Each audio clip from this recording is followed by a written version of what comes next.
Selamat sore teman-teman semua, kembali lagi bersama dengan saya dan Bung Jeffrey. Formal sekali, kita kayak baca berita ya. Jadi salam sehat selalu Salam sehat selalu. dan Jadi semangat. ini sebenarnya tidak harusnya bukan seperti ini formatnya ya. Iya. Cuman karena ada satu hal dan yang lain kita terpaksa improv nih namanya improv. Jadi temanya hari ini mengenai music festival. Ya. How to and preparation. How to preparation. How to. Oke. Jadi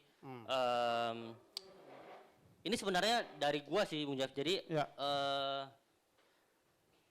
berangkat dari dari rumah terus musik kemarin nggak gitu sih. Berangkat dari gua kalau lihat dulu tuh musisi kan kalau main di festival-festival musik gede di luar tuh kayaknya keren banget gitu kan. Ya. Dari Woodstock terus banyak lah festival-festival musik gede di luar. Dan sekarang juga di Indo kita lihat beberapa tahun terakhir udah mulai banyak yang berskala internasional lah gitu. Ya. Oke. Nah,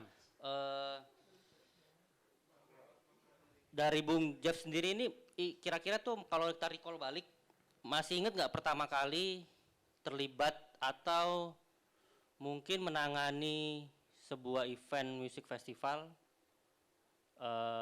seperti apa dan perkembangannya sampai sekarang seperti apa sih? Itu kalau mundur flashback ke belakang tuh jauh banget. Masalahnya kalau dulu nggak menangani. Jadi kalau dulu cuma jadi sound engineer. Oke, Sound eksternal engineer, ya? eksternal. Jadi belum saat itu belum join di CSA. Jadi masih engineer freelance, soundman freelance. Ngadepinnya permasalahannya ya banyak tuh. Waduh, alat kurang ini, nggak sesuai, riders, bla bla bla, semuanya komplain. Tapi biasanya kalau gue sih apa yang dikasih udah telan aja. No komplain, jalan aja sambil senyum. Aduh kampret, gue kok dikasih barang ini ya, kapan gitu. Tapi pas belajar masuk ke era yang lebih baik, Indonesia jauh lebih baik dibandingin dulu.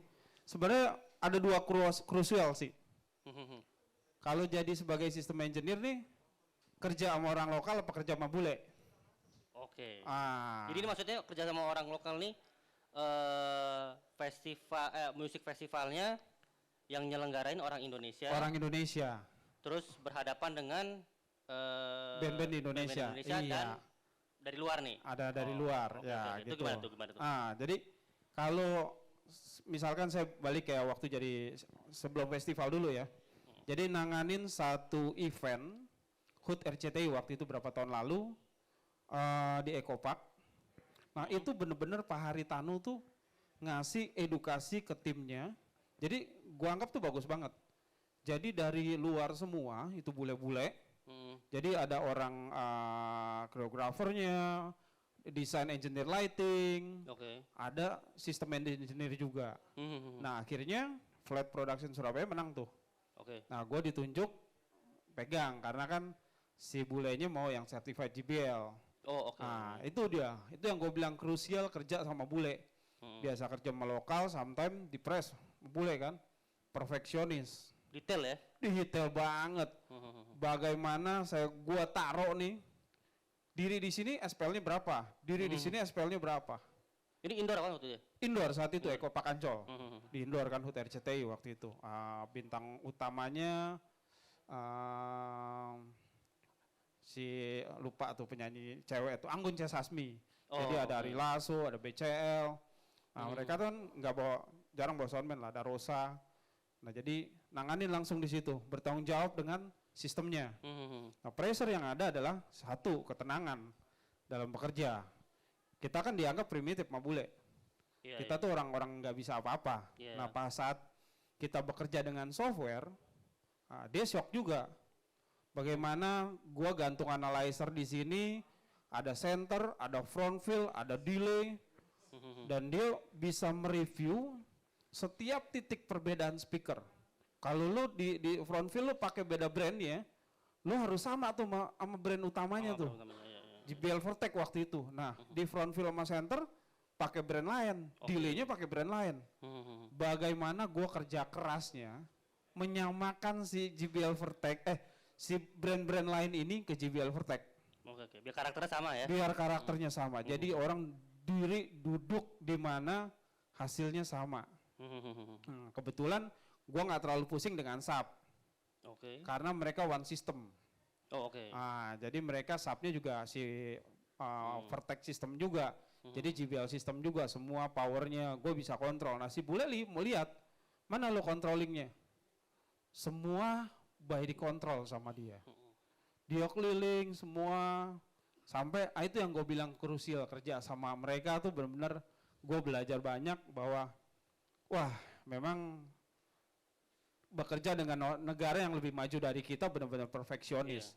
Dituntut, ternyata gue bisa memenuhi apa yang ekspektasi bule mau. No komplain, no apa, jalan show sampai kelar. Live itu ya? Live banget, nggak ada taping bener-bener. Gua sih under kayak begitu langsung kan bener-bener. Ternyata si bule ini gua tanya ngobrol sama dia. Waktu itu dia kan ini apa, drama musikal. Jadi gua tanya, bro, lu istilahnya soundman ada genrenya sebenarnya di luar negeri itu. Kalau lo rock, mereka jadi ada asosiasi. Kalau misalkan rock, engineer-nya ini. Ini, oke. Di bawah asosiasinya mereka. Oh, metal ini, oh pop ini, oh drama musikal dia. Nah, kebetulan acaranya drama musikal. Nah, jadilah dia yang dikirim. Nah, di kita kan enggak kayak begitu tuh. Pop juga kayak gua. Dangdut gas. Gas. Metal kemarin megang apa tuh? Straight out. Gas. Itulah bedanya orang Indonesia. Pinteran kita berarti dong ya. Multi genre. Oh iya, makanya gue selalu di setiap klinik bilang jangan merasa kita kaku, jangan merasa kita terbelakang karena kita orang Indonesia, karena kita Asia. Padahal kita orang Indonesia tuh apa aja yang dikasih, yang gue bilang balik lagi flashback tadi. Gue nggak pernah takut dikasih mixer apa dan nggak pernah nuntut mixernya apa. As long gue bilang bisa multi track ya, recording ya. Itu permintaan gue. Lu mau kasih mixer apapun, pasti gue lahap. Sebentar gue untuk belajar mixer. Itu waktu itu preparation berapa lama tuh sebelum? Itu 4 hari. Karena mereka kan, kalau gue sih sebenarnya nggak lama. Gue cuma dalam 1 malam itu bisa menyelesaikan. Dalam 1 malam itu besoknya baru bulenya datang. Ada perubahan angle, paling yang ada di depan panggung front fill. Itu jalan sedikit blank spot aja dia nggak mau. Gitu. Gue harus geser lagi, memastikan semua dengernya tuh sama, depan, tengah, belakang, levelnya harus sama. Nah biasanya gue kerja nggak sampai kayak begitu juga. Pikir cukup lah. Tapi gue belajar banget kerja sama under pressure dari negara yang lebih maju. Kebetulan dia orang Eropa. Oh, dia orang Eropa. Orang Belanda. Biasa menjajah kita 3-50 tahun. Ya? Benar-benar gue dijajah. Nah itu yang krusial pertama. Nah pengalaman yang kedua adalah mempersiapkan big event itu yang gue sendiri sebenarnya kerja waktu itu under Infinite Rental. Nah itu kan pakai JBL juga saat itu, Vertex. Jadi kalau mereka ada big event, biasanya gue dipanggil untuk bantu mereka. Jadi edukasi mereka. Jadi sampai sekarang cuman 6 box, 4 box LR si Vertex keluar, mereka udah nggak panggil gua. Karena orang-orang Infinite-nya gua training, mereka udah bisa semua. Jadi tanggung jawab gua sebagai salah satu freelance dan atau salah satu bekerja di company Cipta Suara Anugrah, istilahnya distributor si Harman Pro Audio, memastikan klien itu bisa menguasai alatnya, tahu alatnya kayak gimana, tahu memperlakukan barang yang mahal banget. Dan ya bisa mandiri lah ya. Ya mereka bisa mandiri, jangan manggil-manggil gua kan pusing juga kan ngatur jadwalnya kadang-kadang kan. Karena mempersiapkan event itu bukan kita kayak jadi soundman. Mempersiapkan event itu butuh berhari-hari dan butuh waktu yang panjang. Misalkan salah satu waktu itu sebelum pelantikan Jokowi ada namanya musik untuk Republik. Gue ditanya sama mereka. Oh ya, gue inget nih yang di Jambore apa? Cibubur. Gue ditanya sama mereka, Om. Itu yang listriknya mati itu, gue inget. Itu genset. Iya, gensetnya mati. Itu dia. Jadi ntar gue singgung masalah genset. Jadi, Om sanggup nggak nih 25 band per hari? Iya, gue inget banyak banget itu. Waduh, 25 band per hari. Gue hitung satu band ini berapa lagu gue bilang. Jadi kita start siang, Om. Siang, wah nih, nah itu yang gue bilang, siang gue ngitung tuh. Oke, 25 band sehari. Berarti kru kita siap-siap pingsan, Bos. Iya, iya, iya. Tapi ini adalah challenge. Take it or leave it. Gue bilang kalau untuk buat studi banding anak-anak kerja untuk event yang lain, ini portfolio yang bagus gue bilang. Dan gue juga nggak kayak anak-anak kru kan, kerjanya gue cuma dampingin di FOH. Gue bilang why not lah, ambil aja, nggak usah takut. Kebetulan mereka menang tendernya tuh. Iya. Kan pitching sama brand-brand lain, rental lain. Akhirnya bilang, oh menang, oke. Gue diajak meeting saat itu. Gue ketemu Lilo, gue ketemu Bang Azril, banyak deh tuh musisi semua. Dan gue presentase by PowerPoint saat itu, mereka menuntut, sebenarnya di BSPL nggak kencang-kencang amat. Jeff, bisa nggak 110? Sampai 100 sampai 110 gitu. Wah itu mah aman bang. Gitu, istilahnya ini gue bisa kasih spare lo 120 ya. Gue kasih napas, sebenarnya gue minta sama pihak rental itu, gue minta minimal 12 kiri 12 kanan saat itu. Tapi karena mereka nggak mempunyai speaker sebanyak itu, akhirnya pasang cuma 8. Lo bayang? Pakai JBL waktu itu ya? Pakai JBL Vertec, lo bayangin, gue perkosa tuh speaker. Iya, iya. Outdoor gila. Outdoor man, gue bisa lempar itu box paling bawah itu gue lempar, yang paling bawah ya, 78, itu bisa sampai 20 meter. Gue paksain tuh 20 meter karena orang biasanya mixer FOH itu rata-rata itu masang 8, masang 12, masang 16, tau nggak letaknya di mana FOH? Cuman 30 meter, 35. Nah itu challenge bagi gue pas saat mereka tuh, ini taruh mixernya 75 meter nih om. Gue bilang, damn, gue bisa bunuh diri, gue bisa rontokin itu speaker, karena kesulitan itu jalan terus 3 hari berturut-turut. Dengan nggak punya spare power, spare speaker. Jadi apa adanya. Jadi gue memaksimalkan itu jangan sampai human error satu atau barang yang error. Nah udah, gue meeting deh tuh. Nah pas kebetulan PLN yang menyuplai genset. Gue pikir udah aman aja dong. Gue minta sebentar berdebat sama PLN. Gue minta KVA sekian. Waktu itu dia bilang, oh 80 aja ya, 60 cukup. Gue bilang nggak bisa mas. Kalau jadi gue edukasi dia tuh. Ini power ini sistemnya switching. Kalau digas nih speaker, dia wattnya makin gede. Beda sama trafo mas. Jadi edukasi zaman dulu jangan dibawa ke zaman sekarang nih teknologinya nih. Speaker sekarang tuh kecil-kecil, tapi giliran jalan siap-siap. Nah itu dia yang terjadi hari kedua ya. Hari kedua rontok dia. Jadi L-nya yang mati, R-nya hidup. Jadi ada 3 genset. Jadi 1 buat state, 2 tuh buat LR. Karena gue minta khusus buat itu. Nah, sometimes di genset tuh gue suka cek yang buat hertz-nya. Di genset kan ada tuh 50 sampai 60 hertz. Nah, gue suka bawa analyzer untuk ngitung hertz-nya dia. Bener nggak sih nih genset hertz-nya nih? Kalau misalkan di bawah 50, gue suruh ganti genset. Gitu. Nah, kebetulan PLN itu bener semua. Bener kemarin. Bagus. Cuman gue nggak tahu barangnya bekas apa, bekas di mana. Terjadilah terbakar.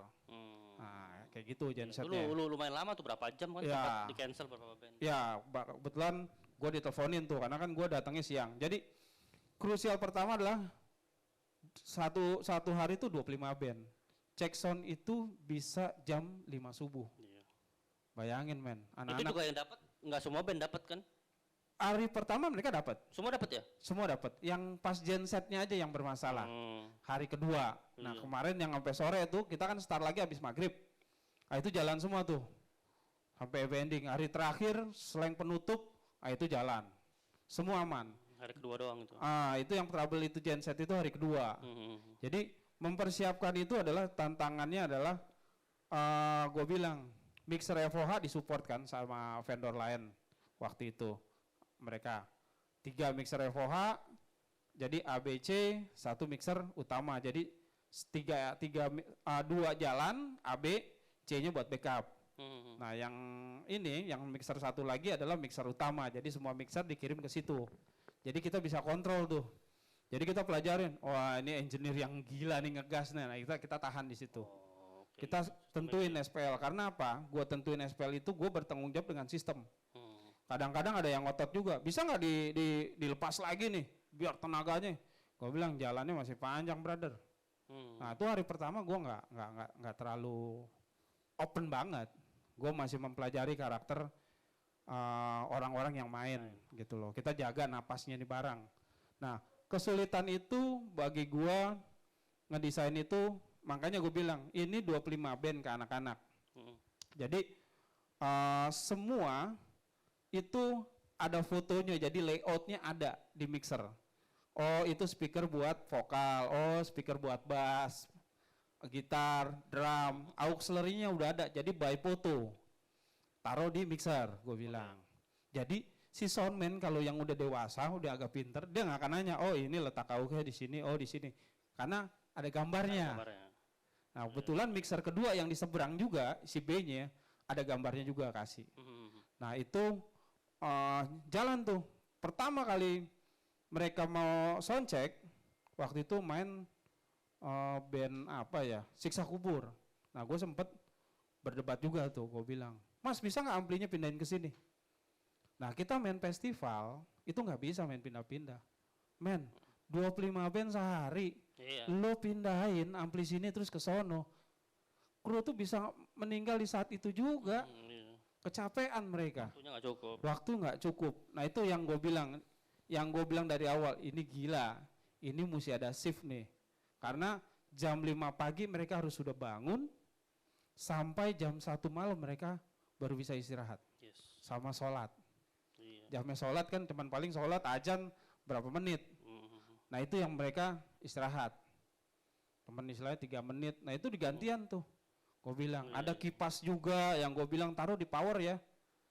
Jadi karena panas banget suhu di Bupertai itu, Cibubur tuh bisa sampai 34, 35 men. Panas banget. Siang-siangnya panas tuh gue ingat. Siang, lo bayangin dari jam 5 pagi dia hidup, 4:30, sampai ketemu pagi lagi. Jadi mungkin kalau dari gue bisa ambil dari situ adalah kalau lihat dari pengalaman lo yang kerja sama profesional luar dengan yang di kita sendiri adalah mungkin di kita gue bisa ngomong kayak gini nggak, tidak sedetail luar ya, dan yang penting kalau gue sih kayaknya yang penting jalan deh gitu. Ada kurang sini nanti tinggal sambil ini aja sambil jalan gitu. Nah itulah kebudayaan kita sebenarnya. Kebudayaan kita gitu tuh. Bule sih nggak mungkin wah boleh nggak. Gue bilang anakku juga ngurus ridersnya artis kan, gue bilang mau diselewengkan sini, gue bilang nggak bisa. Saklek kalau dia minta misalkan amplinya orange atau ampli bassnya GK gitu ya, wah tipe sekian 7 berapa gitu, 750 ya kalau nggak salah, 700 ya, wah itu harus itu fisiknya. Dia bisa nggak main gara-gara itu.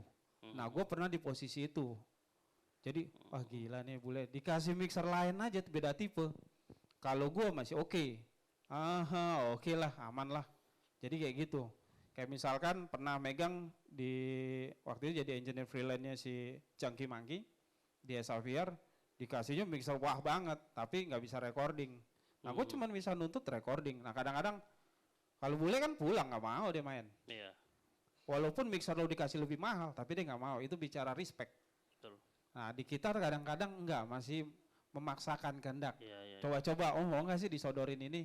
Ruang toleransinya masih ini ya kalau di kita ya. Jadi tantangan yang gue balik lagi ke acara Buperta itu adalah gue bilang ini nggak gampang nih bro. Jadi waktu itu ada masalah di subwoofer segala, ada kejadian bla bla bla. Jadi gue nyeting tuh berhari-hari terus karena ada trouble yang nggak enak gue ceritain lebih lanjut. Nah kesel sebenarnya, jadi capek banget fisik pikiran, jaga nama baik juga gue, jadi ngelihat teman-temannya kok begini ya, tapi gue berusaha untuk yang ada gue maksimalin gitu. Dan untungnya, nah masih untung nih orang Indonesia, acara sampai kelar itu nggak ada speaker satu pun komponen yang bermasalah, maupun power maupun speaker atas. Selamat walaupun ada itu ya, insiden itu ya. Insiden paling PLN yang kalah. Nah itu yang gua khawatirin, kita 3 hari acara show jalan terus, terakhir Bapak Jokowi datang habis dilantik. Hari Sabtu tuh ya? Hari Sabtu. Ya pas mati itu kan? Iya, Minggu. Minggu dilantik. Oh, dia datang Sabtu Minggu. mati. Oh, Saya lihat temen Kongko kayak dilek juga nggak jadi main tuh. Main pulang. Ketemu gue di state kan, gue lagi benerin semua connectionnya, powernya semua takut. Gue cekin satu-satu lagi ping noise tuh speaker. Gue bilang alhamdulillah kiri nyala, kanan nyala, nggak ada satupun yang rusak. Gue udah takut aja. Itu bener-bener low voltage, pelan banget. Dari kenceng, pelan-pelan. Jadi nggak mati sekaligus. Jadi voltage-nya yang turun. Nah yang gue bahas kemarin, speaker ini itu bisa sampai 100 voltage. Nah sebenarnya kita sebagai sistem engineer boleh men-shutdown sistem pada saat voltage itu bermasalah. Karena pilihannya speaker itu bakal rusak, acara itu bakal stop. Ya kan, sistemnya mati, orang nggak mau tahu. Sebenarnya mesti betulin dulu listriknya. Nah kadang-kadang ya kayak gitu, tempat acara nggak mau ngerti, tetap jalan show-nya. Itulah yang gue alamin, tantangan terbesar itu seumur hidup gue baru paling banyak megang sehari 25 band. Gitu ya. Tapi ini menarik sih karena kalau gue lihat di festival-festival musik luar tuh ada satu waktu itu kenapa gue tertarik sama dunia, bukan tertarik sih, maksudnya mengikuti juga tentang musik festival adalah waktu itu tuh ada sebuah festival musik di, gue lupa di Jerman apa di mana ya, namanya Tomorrowland. Gede banget lah. Mungkin kalau di kita namanya apa sih? Yang DJ gitu? DWP. Kalau mungkin kalau versi lokalnya DWP. Nah, di luar tuh ada satu yang terkenal banget namanya Tomorrowland. Mereka itu waktu itu bikin event musik hampir 2 minggu, Bung. Jadi weekend ketemu weekend. Wah, jalan terus tiap hari itu. Weekend itu hampir panggung sih standar lah. Mungkin waktu itu kalau salah 11 panggung. 11 panggung. Rata-rata orang datang per hari 300 sampai 400 ribu lah per hari itu. Terus di area luas banget, mereka siapin ini, siapin itu semua. Terus ada belakangan ini gue search gitu, ada satu musik festival juga di Swiss. Paling saat ini sih mereka megang rekor paling besar jumlah penonton yang hadir. Yang terbanyak 3 juta men. Festivalnya 3 hari. Oke, ada pertanyaan? Ada. Juta. Sedap. Oh, Pak Eki, Om Eki. Tanya dong. Siap, Om Eki. Pertimbangan apa sehingga pakai 2 genset untuk LR dan satu lagi untuk stage? Nah, itu yang tadi yang lu omongin. Bukannya lebih ribet karena voltage dan hertznya serta pembagian beban belum tentu sama antara 3 unit genset tersebut. Kebetulan Pak Eki, Om Eki.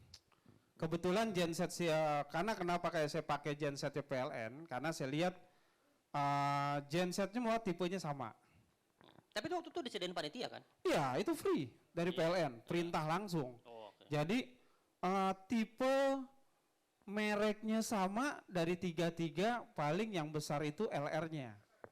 Hertznya sama saat itu. Jadi suara nggak ada yang beda, kiri sama kanan suara nggak ada yang beda. Jadi benar-benar aman.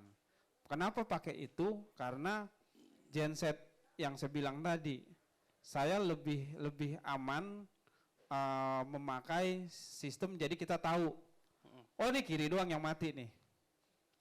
Kalau satu genset saya main doang, satu genset untuk LR cuma jadi satu, genset itu meleduk, selesai kita. Nggak ada yang selamat. Nggak ada yang selamat. Nah kebetulan itu kiri doang yang mati. Karena satu genset. Jadi kanan tuh masih jalan, cuman akhirnya karena Pak Arno sebenarnya nggak ada masalah, kanan doang bisa jalan, cuman karena bla bla, akhirnya dimatiin deh, gitu. Jadi dimatiin deh, nggak apa-apa, jadi seratin. Sebenarnya jalan, tapi bagi gua pribadi adalah kenapa milih LR itu satu-satu, as long dia tipenya sama ya. As long tipenya sama, gensetnya itu sebenarnya aman. Itu yang gue bilang tadi, kalau kita bikin fase aja, kita bikin kelistrikan itu, kita bisa pisahkan NCB-nya. Oh ini monitor, oh ini FO kiri, FO kanan. Nah gue bikin genset itu, bereksperimen itu adalah gue minta 3 Oke. gitu. Jadi kadang-kadang gue harus sparein. Ternyata pas bermasalah gue bisa ganti switch ke genset yang itu. Kalau lu datengin satu genset lagi, Iya. nah, mau sampai kapan tuh datang tuh barang genset. Nah kebetulan akhirnya nggak lama kan bisa jalan show. Cuman karena padatnya acara bener-bener tight banget sehari 25 band. Jadi korbannya banyak juga yang nggak main. Karena kan kita harus pindahin cablingnya lagi. Cabling yang kabel yang kiri ke kanan. Nah itu dia. Kenapa alasan gue pakai 2 genset LR itu memang boros. Tapi mumpung karena gue free saat itu PLN, why not gue nggak pakai kayak gitu fasilitas itu. Itu yang gue takutin. Oke, jadi sudah terjawab pertanyaannya. Bapak Jonathan sudah terjawab pertanyaannya. Oke. Nah jadi kayak tadi yang sebelum kepotong tadi tuh mereka bisa sampai hadirin 3 juta orang nonton festivalnya gitu ya. Gue lupa itu per hari apa akumulatif 3 hari ya. Tapi which means musik festival itu di sana tuh udah dianggap sebagai ada industrinya sendiri. Gue lihat kemarin itu stage manager aja itu ada S1-nya di sono. Oh iya. Jadi benar-benar pelajarin gimana menghandle sebuah panggung gitu, sebuah panggung. Makanya kita bisa lihat banyak musik festival yang sukses dan bisa sukses itu dalam arti pengunjungnya line up-nya bagus, pengunjungnya banyak, nggak zero accident, terus bisa bertahan bisa sampai belasan bahkan puluhan tahun gitu. Tanpa mengecilkan mungkin teman-teman kita yang kerja di dunia yang seperti itu. Dan mungkin kalau mungkin mau kita bahas mungkin panjang banget karena mungkin ada peran pemerintah juga yang mensupport itu semua. Support itu kan teman-teman di soundman, di sound engineer juga bahkan sampai sekarang masih berusaha memperjuangkan nasibnya status iya kayak sekarang ini ya kan? kru kebetulan kemarin baru dihargai sama Bang Miing tuh waktu di ILC kan. Bagaimana nih nasib orang rental, orang kru band, krunya rental, rigging semua, lighting. Nah bulan baru dibahas sama Bang Miing tuh waktu itu di ILC. Nah pemerintah mungkin kayak gini nih ada yang sounding nih jadi denger nih di dunia audio. Presiden tuh nggak bisa pidato loh kalau nggak ada audio gitu loh. Nah, sama juga menteri mau gubernur kalau nggak ada audio mereka nggak bisa ngapa-ngapain juga. Itu dia. Nah itu yang bukan yang profesi lain yang mereka lebih punya empati. Sedangkan di dunia audio ini dunia seni ini presiden pidato kalau kita mute juga kena radang langsung tenggorokannya. Kayak kemarin kita baru bikin festival Asian Games juga. Sound selain karena memang tata cara bagus kan sound juga salah satu. Iya, sound dan lightingnya kan benar-benar puas. Nah itulah ya kita lagi berjuang untuk masalah status nasib untuk pekerja seni yang ada di sini. Benar. Jadi balik lagi, kalau menurut lu nih Bung, untuk music festival di Indo gitu ya. Mungkin apakah harus ada kayak kalau di luar tuh kan mereka punya institusinya kayak tadi lu bilang tuh di Eropa per genre dia ada asosiasinya untuk jadi mereka punya kayak badan yang memang ngurusin mereka gitu ya. Di Indo sendiri untuk musik festival menurut lu perlu dibikin seperti itu apa berjalan seperti yang jadi kita semua ya mau modelan kayak gini ikut, kalau modelan anak ikut. Sebenarnya kalau untuk penyelenggara festival ya, gue bukan berbicara tentang teman-teman audio, bukan ngebela teman-teman audio ya. Tapi penyelenggaranya semestinya mereka ada level dan ada ketentuan. Misalnya kayak satu contoh, gue benerin sistem waktu itu di telepon temen gue datang ke PRJ. Tau nggak? Ini speaker LAN array. Gue jemput LAN array VTX V25, gue sakit hati banget. Pasang saat itu 6 kiri 6 kanan. LED itu harganya cuma berapa duit, LED juga LED Cina. Iya, iya. Ditutupin men speakernya. Waduh. Lu bayangin itu suara balik lagi mid-high-nya ke panggung. Gue cuman ini penyelenggara. Cuma karena buat estetika doang ya kadang-kadang Cuman alasannya. buat iklan doang logonya sini, dia nggak mau pindah di sini. Iya. Men, LED ini lebih murah dibandingin tuh speaker. Nah itu yang kadang-kadang si penyelenggara tuh mesti punya satu edukasi yang baik. Jadi kalau dibilang emang ada sekolahnya ada sertifikat, sebenarnya teman-teman kayak misalkan Kang Inyo dan teman-teman yang lain, Kang Inyo tuh udah bikin sebenarnya tuh di Bandung tuh kan, Enter House bikin untuk mengedukasi ini loh sebagai penyelenggara event yang baik. Kadang-kadang begitu juga counter riders yang baik. Oke. Jadi menghargai band atau engineer-nya tuh band Ya, ridersnya. request bareng riders, mereka minta lo kok boleh lu kayak orang band luar negeri main nih, sampai stick drum aja lu bisa siapin, Iya, iya, iya, iya. sampai kayak kita bener-bener kayak dijajah gitu, giliran mereka lu bisa kayak gitu. Nah, Bisa di-provide gitu ya. bisa Sekarang- di-provide, tapi giliran band lokal main, ini band apa sih? Gue pernah ngerasain di posisi di situ jadi soundman pada saat ada rental gede saat itu, gede banget. Ternama dulu namanya. Nah gue didatengin tuh sama ada acara Katolik didatengin bawa soundman sendiri gitu. Iya, iya. Nah mereka lagi sound check, gue sih santai nunggu, kebetulan itu engineer senior gue dulu sampai sekarang. Gue nunggu aja. Tapi akhirnya nggak sabar kan dari penyelenggaranya nggak sabar nih, orang band-band semua mau gue yang handle. Wah nggak diterima. Nah itu nggak siap mentalnya.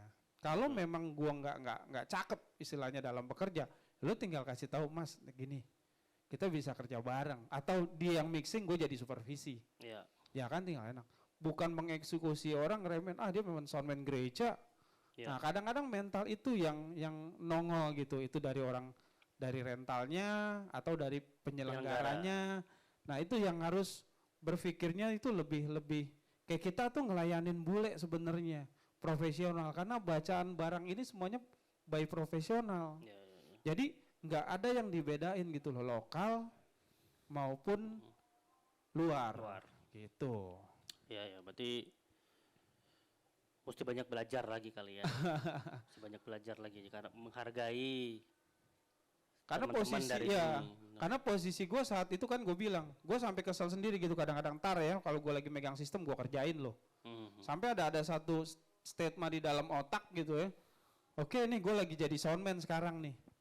Gue diperlakukan kayak gini, ntar lo ya gue jadi yang megang sistem ya, lo gue kerjain balik loh. Sampai ada kayak gitu, tapi gue udahlah, emosi saat di tempat aja kan, nggak sesuai apa yang lo minta.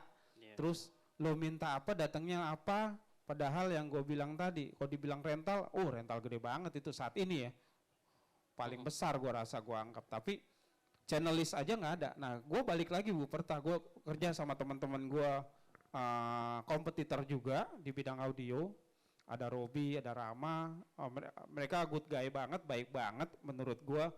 Mereka mempersiapkan itu, istilahnya kita kerjasama, bisa nggak semua channel list ini dia rapi gitu, jadi si soundman ini datang udah plug and play. Iya, iya. Kenapa? Gue merasa di tempat lain tuh penyelenggara itu rentalnya nggak plug and play, masih cari, masih naming. Wah, iya. Nah, kan dia udah ngasih riders kan? Iya, iya, benar. Ya kalau misalkan ada rubah, ya oke lo rubah. Oh, iya, benar, Tapi basic defaultnya itu sudah ada. Nah kebetulan teman-teman gue itu kerjanya cakep banget, terbantu banget gue sama mereka. Mereka siapin dengan sempurna, benar-benar sempurna, ada jalan. Cuman ada, ya itu yang gue bilang, band gue kadang-kadang suka gue di sama Om Bilal kan di samping. Gue suka, nih band nih kita lihat nih engineer pinter apa enggak nih, sampai ada kayak begitu. Kalau dia angkat instrumen, vokalnya dipinggirin dulu, bunuh diri udah. Berarti wah ini kurang cakep. Jadi pas saat mulai, lo harus pikir nih, yang nongol itu vokal duluan, instrumennya tinggal belakang. Ada juga yang melakukan instrumennya duluan. Iya, iya. Giliran vokal dicari-cari, wah ada vokal baru dia dorong. Nah kadang-kadang gitu, emang kadang nggak ada waktu soundcheck juga. Iya, iya, benar. Tapi pada dasarnya gue kalau kasih tip, yang utama adalah vokal dulu. Karena image-nya apa? Ketidakbagusan seorang soundman, ketidaksiapan mental dia di lapangan, pressure-nya nggak soundcheck, ya kan? Terus mengakibatkan takutnya, oh rental ini yang bermasalah, nggak bener orangnya kerjanya nih, channel gue hilang, alasan itu. Padahal dia yang nggak kompeten. Dia yang nggak kompeten, karena kan gue di situ sebagai babysit kan, gue cuman duduk manis, gue cuman mastiin sistem gue nggak buyar, nggak berantakan. Nah gue ngelihat itu, soundman 1, 2, 3, bla bla bla, sampai gue sama Bilal gitu ngobrol sama semua. Ini jago nih, dia cari solusinya duluan, selamat dia.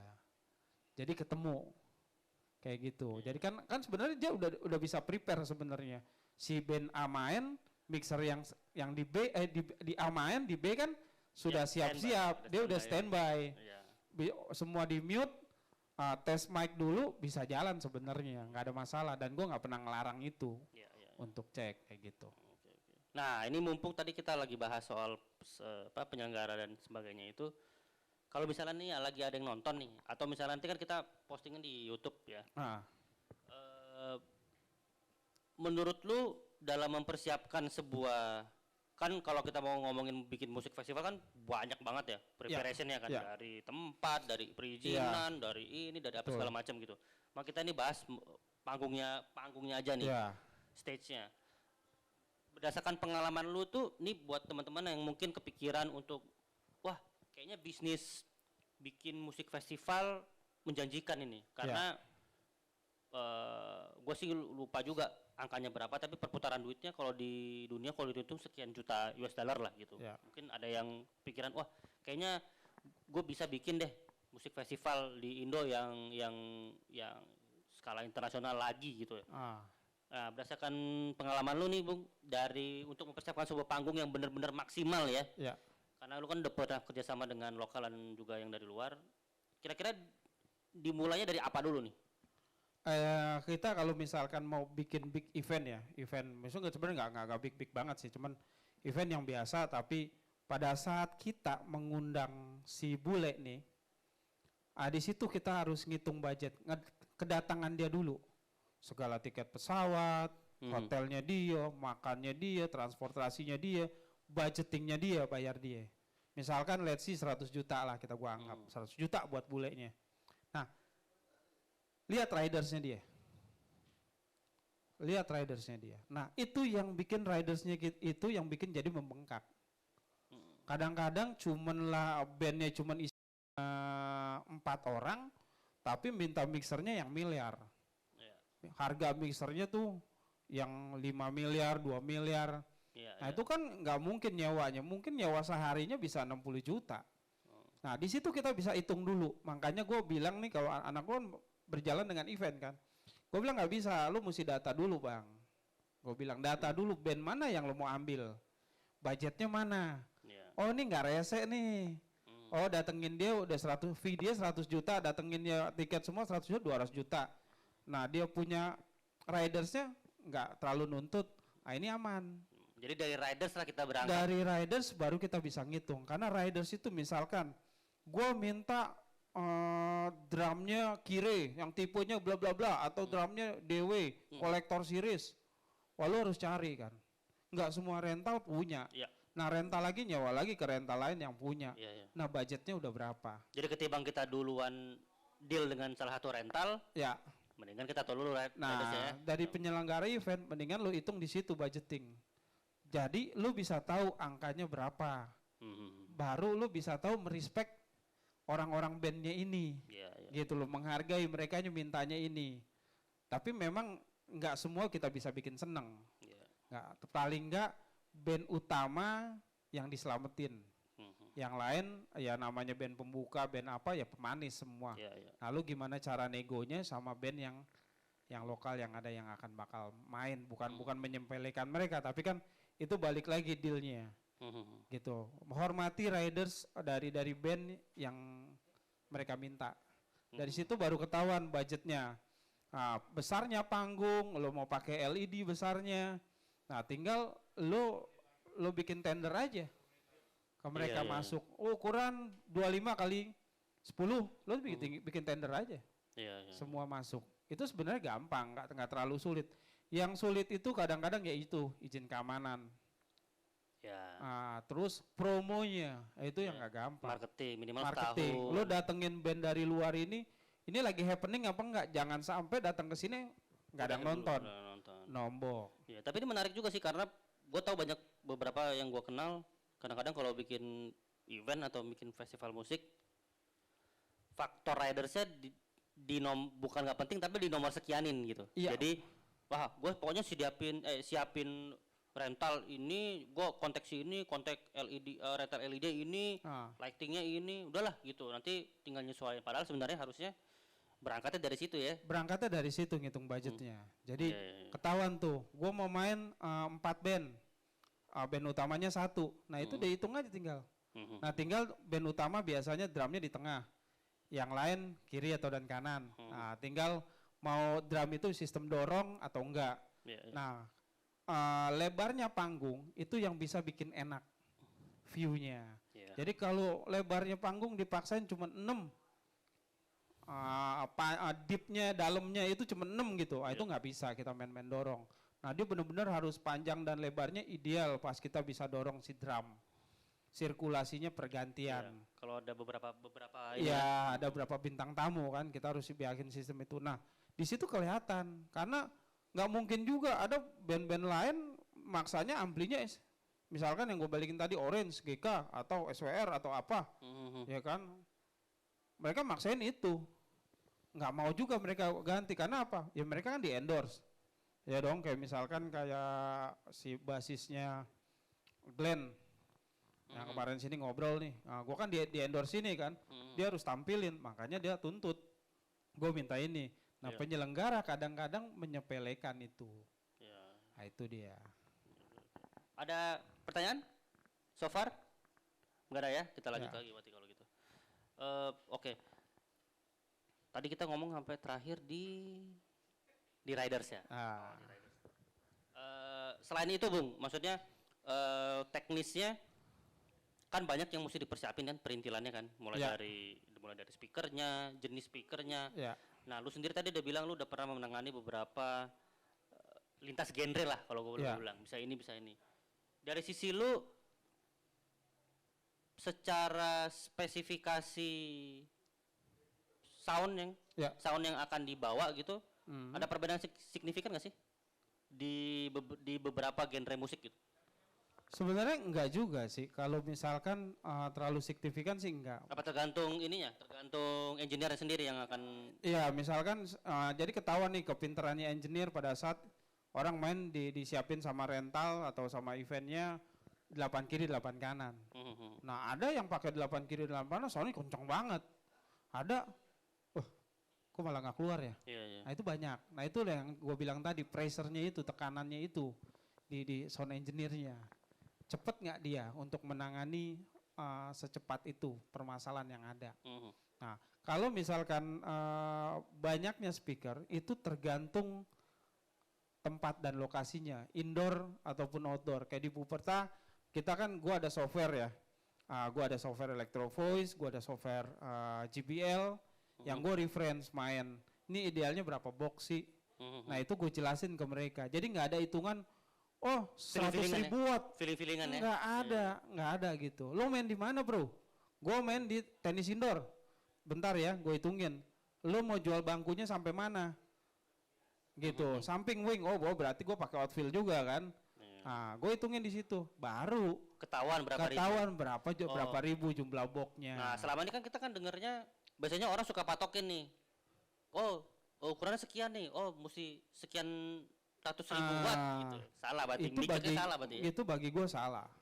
Itu bagi gue salah. Jadi kita nggak boleh sih ngitungnya per wattnya, per boxnya berapa, watts berapa.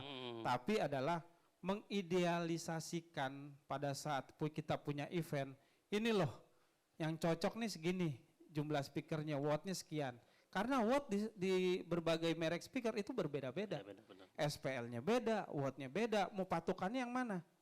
Gue misalkan pakai JBL VTX A12, SPL 146 dB SPL, satu boxnya kencang banget. Lu bisa masang 3 box, gue masang 1 box. Dengan merek yang berbeda ya? Dengan merek yang berbeda. Tapi pada dasarnya kalau kita ngelihat land array kalkulatornya, softwarenya, lu mau main berapa SPL. Diri di misal di FOH berapa. Oh 110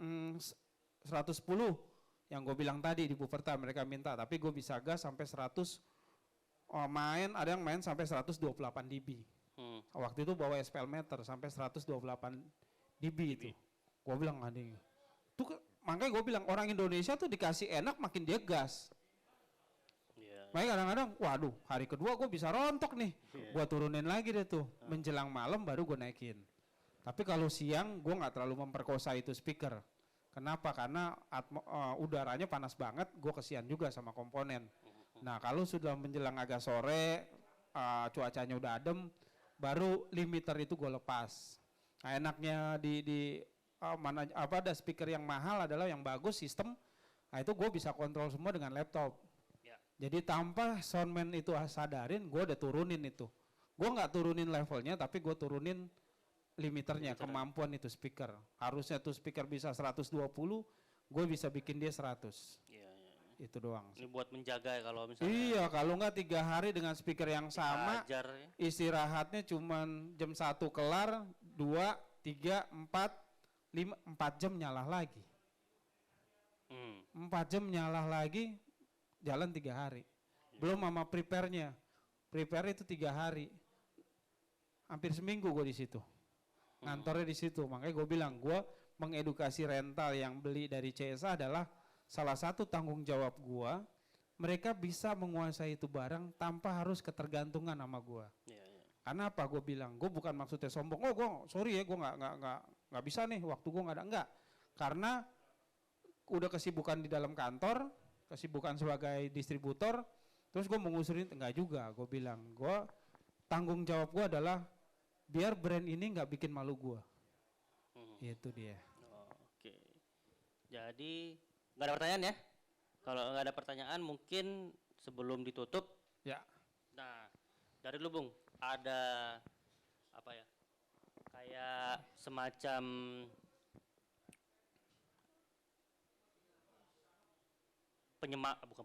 bukan penyemangat sih. Jadi kayak pesan ini lo lah untuk, karena lo kan tadi sudah tadi kita udah bincang-bincang banyak, sudah pernah terlibat ini dan itu. Tapi narkoba enggak ya? Oh, gue nggak terlibat narkoba nih. Dan 347 enggak sih? 347, 378 kali itu. 347 kan distro ya? Bener ya?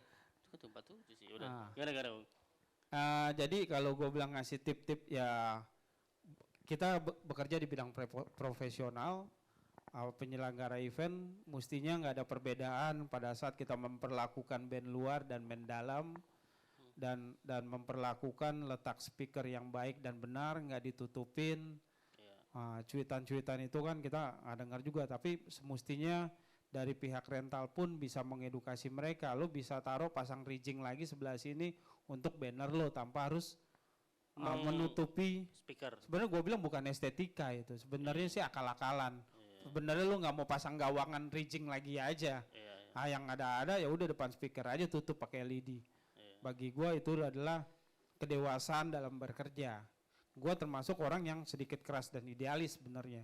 Nggak ada, kalau lo nggak mau pakai ya udah nggak pakai aja. Kalau gue sih pribadi gitu, yang gue bilang kayak kemarin kita talk show gereja, wah bro lo mahal banget nyeting. Men, I.O. gue aja sekian harganya. Mic at work gue aja sekian harga. Masa gue nyeting segitu? Ada standarnya. Jadi ya terserah lo, banyak sistem engineer, lo mau yang murah ya lo panggil aja yang lain. Kayak soundman gitu juga. Lo budget segini nggak? Ya kalau bagi gue nggak masuk akal, ya gue nggak. Nah itu yang kayak rental gitu juga. Nih budget nggak masuk akal.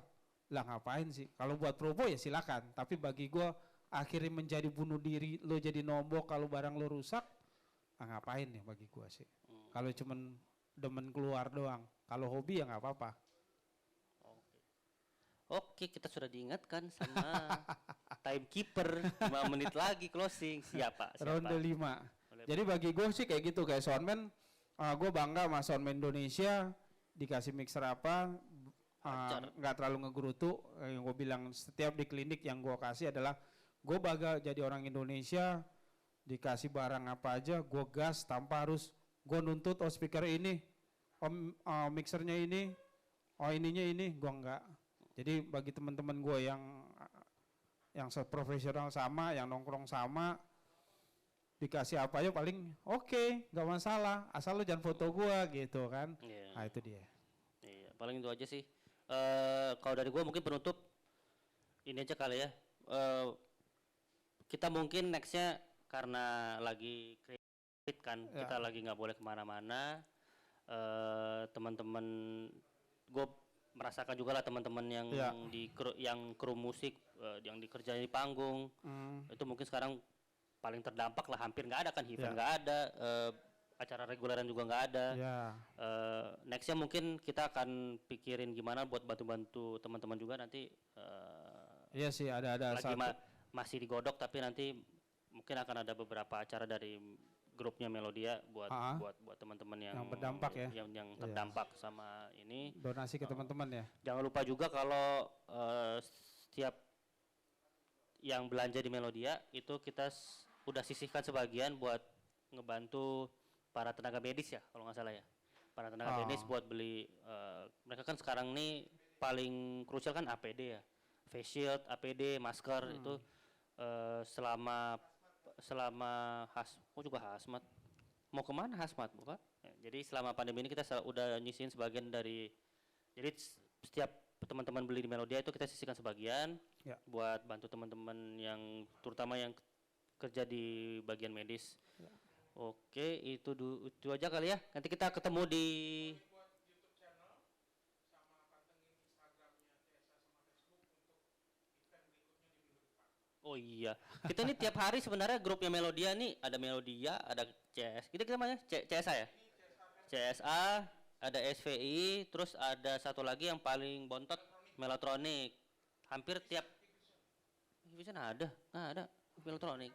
Oh iya. Jadi kita hampir tiap hari teman-teman selama Ya. ini, selama kalian work from home, selalu ada live-nya. Mungkin kalau nggak di Instagram, di Facebook. Ingat aja kita mulai jam 11 ya. Jam 11 itu setiap hari ini ada training Electro Voice. Ya.